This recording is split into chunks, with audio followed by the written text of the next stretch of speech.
झोपड़े के द्वार पर बाप और बेटा दोनों एक बुझे हुए अलाव के सामने चुपचाप बैठे हुए हैं। और अंदर बेटे की जवान बीवी बुधिया प्रसव वेदना में पछाड़ खा रही थी। रह रह कर उसके मुंह से ऐसी दिल हिला देने वाली आवाज़ निकलती थी कि दोनों कलेजा थाम लेते थे। जाड़ों की रात थी। प्रकृति सन्नाटे में डूबी हुई। सारा गांव अंधकार में लय हो गया था। खीसू ने कहा, मालूम होता है बचेगी नहीं। सारा दिन दौड़ते हो गया, जा देख तो आ। माधव चिढ़कर बोला, मरना ही तो है, जल्दी मर क्यों नहीं जाती, देख कर क्या करूं। तू बड़ा बेदर्द है बे। साल भर जिसके साथ सुख चैन से रहा, उसी के साथ इतनी बेवफाई। तुम मुझसे तो उसका तड़पना और हाथ पांव पटकना नहीं देखा जाता। चमारों का कुनबा था और सारे गांव में बदनाम। घीसू एक दिन काम करता तो 3 दिन आराम करता। माधव इतना कामचोर था कि आधे घंटे काम करता तो घंटे भर चिलम बीता, इसलिए उन्हें कहीं मजदूरी नहीं मिलती थी। घर में मुट्ठी भर भी अनाज मौजूद हो तो उनके लिए काम करने की कसम थी। जब 2-4 फांके हो जाते तो घीसू पेड़ पर चढ़कर लकड़ियां तोड़ लाता और माधव बाजार से बेच लाता। और जब तक वह पैसे रहते दोनों इधर उधर मारे मारे फिरते। गांव में काम की कमी न थी। किसानों का गांव था। मेहनती आदमी के लिए 50 काम थे। मगर इन दोनों को उस वक्त बुलाते जब जब दो आदमियों से एक का काम पाकर भी संतोष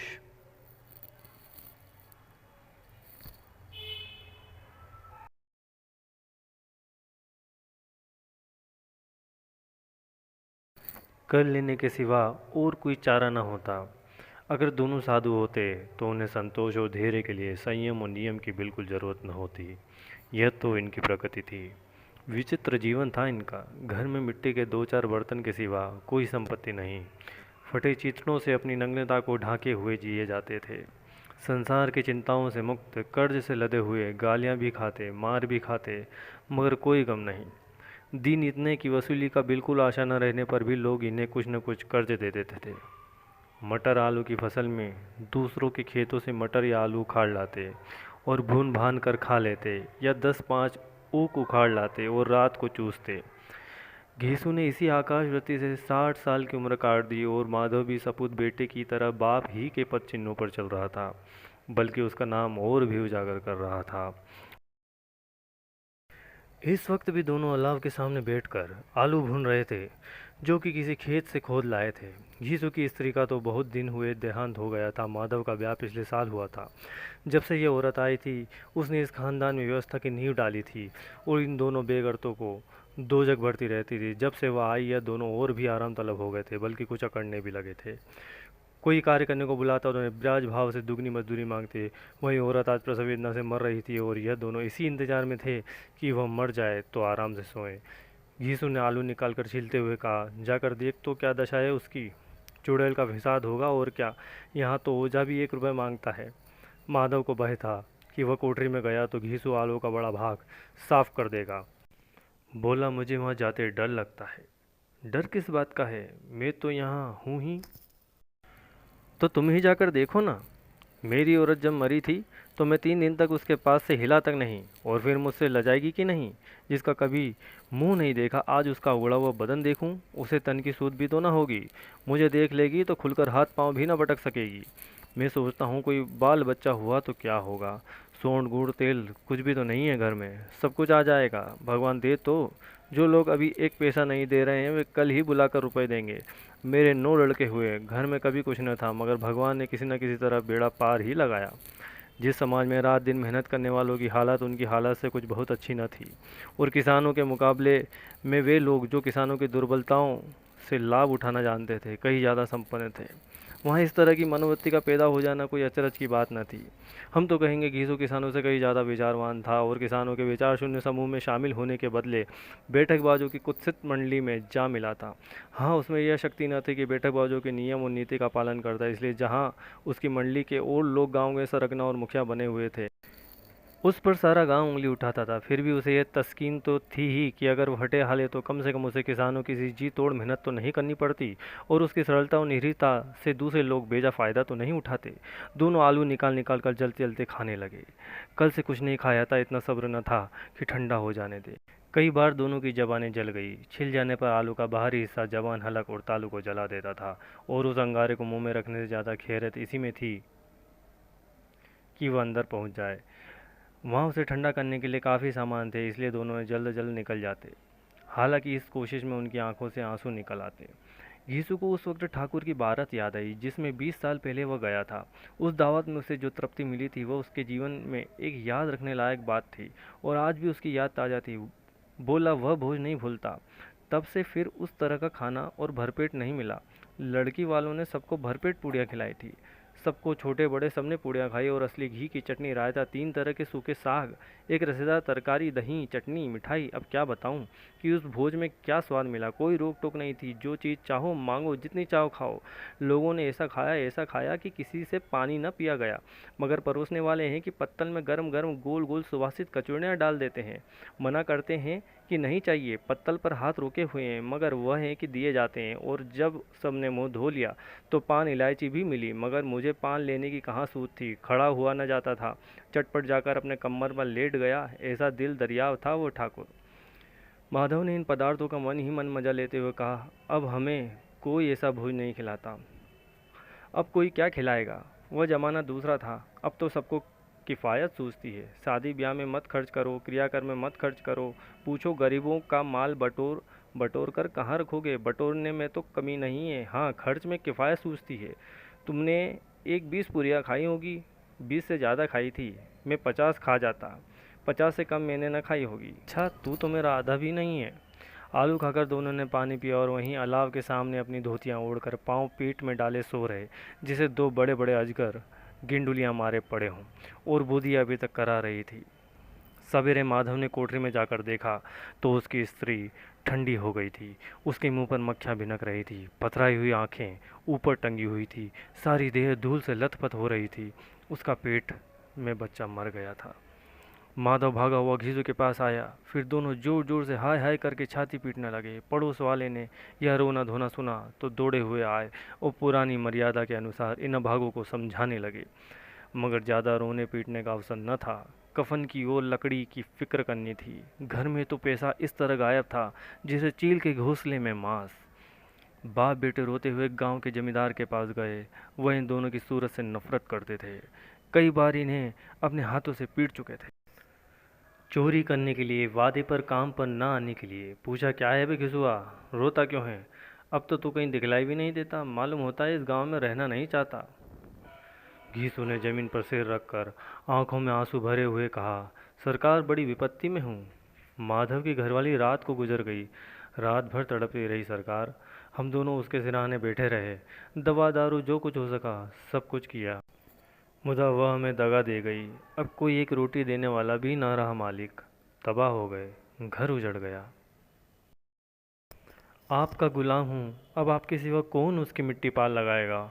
हमारे हाथ में तो जो कुछ था वह सब तो दवा दारू में उठ गया। सरकार ही की दया होगी तो उसकी मिट्टी उठेगी। आपके सिवा किसके द्वार पर जाऊँ। जमींदार साहब दयालु थे, मगर घीसू पर दया करना काले कम्बल पर रंग चढ़ाना था।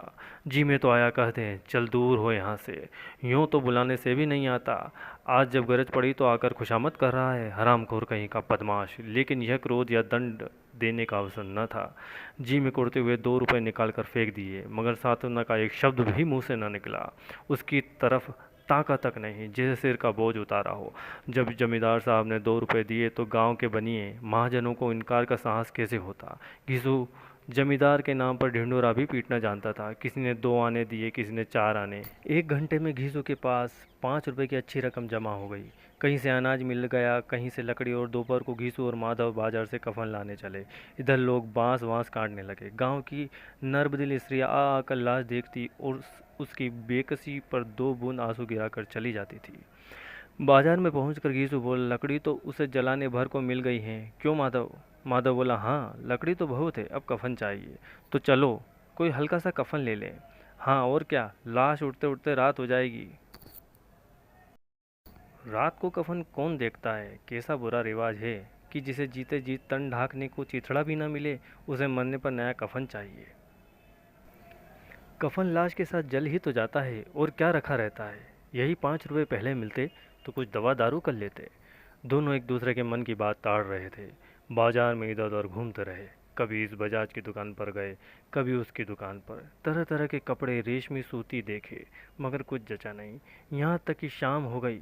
तब दोनों ने न जाने किस देवी प्रेरणा से एक मधुशाला के सामने जा पहुँचे और जैसे किसी पूर्व निश्चित व्यवस्था से अंदर चले गए। वहाँ जरा देर तक दोनों असमंजस में खड़े रहे। फिर घीसू ने गद्दी के सामने जाकर कहा, साहू जी, एक बोतल हमें भी देना। उसके बाद कुछ चिखोना आया, तली हुई मछली आई और दोनों बरामदे में बैठकर शांतिपूर्वक पीने लगे। कई कुज्जियाँ ताबड़तोड़ पीने के बाद दोनों सुरूर में आ गए। घीसू बोला, कफन लगाने से क्या मिलता? आखिर जल ही तो जाता, कुछ बहू के साथ तो न जाता। माधव आसमान की तरफ देखकर बोला, मानो देवताओं को अपनी निष्पापता का साक्षी बना रहा हो। दुनिया का दस्तूर है, नहीं लोग बाभनों को 1000 रुपए क्यों दे देते हैं? कौन देखता है परलोक में मिलता है या नहीं। बड़े आदमियों के पास धन है, फूके। हमारे पास फूकने को क्या है? लेकिन लोगों को जवाब क्या दोगे? लोग पूछेंगे नहीं कफन कहाँ है। घीसू हंसा, अबे कह देंगे कि रुपए कमर से खिसक गए, बहुत ढूंढा मिले नहीं। लोगों को विश्वास ना आएगा, लेकिन फिर वही रुपए देंगे। माधव भी हंसा, इस अनपेक्षित सौभाग्य पर बोला, बड़ी अच्छी थी बेचारी, मरी तो खूब खिला पिला कर। आधी बोतल से ज़्यादा उड़ गई। घीसू ने 2 सेर पूड़ियाँ मंगाई, चटनी, अचार, कलेजिया। शराब खाने के सामने ही दुकान थी। माधव लपक कर 2 पत्तलों में सारे सामान ले आया। पूरा 1.5 रुपया खर्च हो गया, सिर्फ थोड़े से पैसे बच रहे। दोनों इस वक्त इस चांद में बैठे पूड़ियाँ खा रहे थे जैसे जंगल में कोई शेर अपना शिकार उड़ा रहा हो। न जवाबदेही का खौफ, न बदनामी की फिक्र। इन सब भावनाओं को उन्होंने बहुत पहले ही जीत लिया था। घीसू दार्शनिक भाव से बोला, हमारी आत्मा प्रसन्न हो रही है तो क्या उसे पुण्य न होगा? माधव ने श्रद्धा से सिर झुकाकर तस्दीक की, जरूर से जरूर होगा।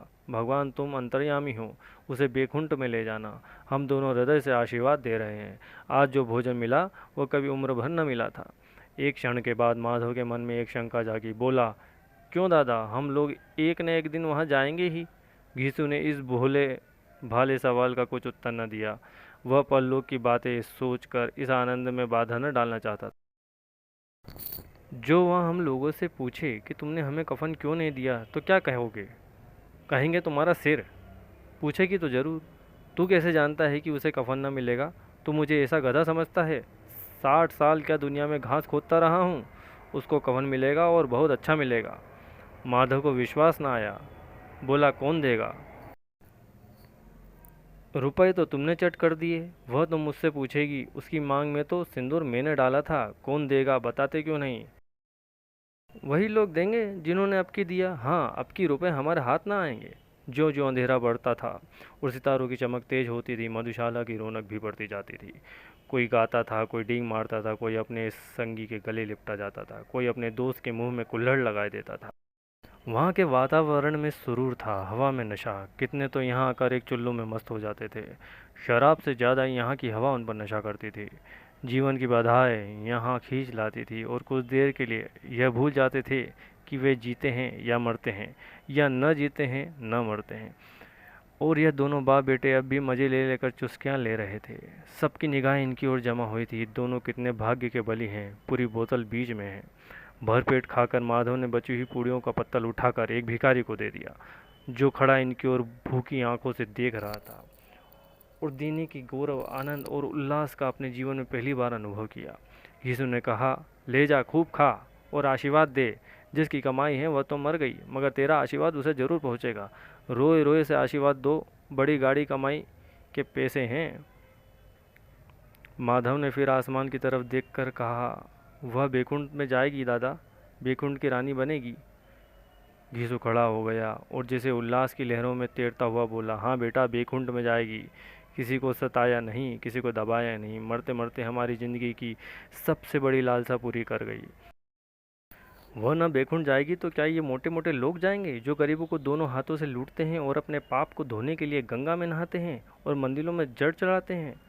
श्रद्धालुता का यह रंग तुरंत ही बदल गया। अस्थिरता नशे की खासियत है। दुख और निराशा का दौरा हुआ।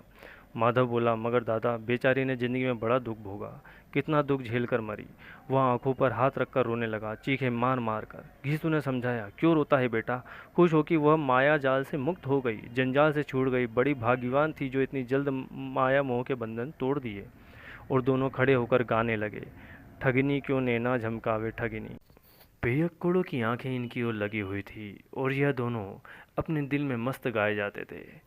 फिर दोनों नाचने लगे, उछले भी, कूदे भी, गिरे भी, मटके भी, भाव भी बताए, अभिनव भी किए और आखिर नशे में मदमस्त होकर वहीं गिर पड़े।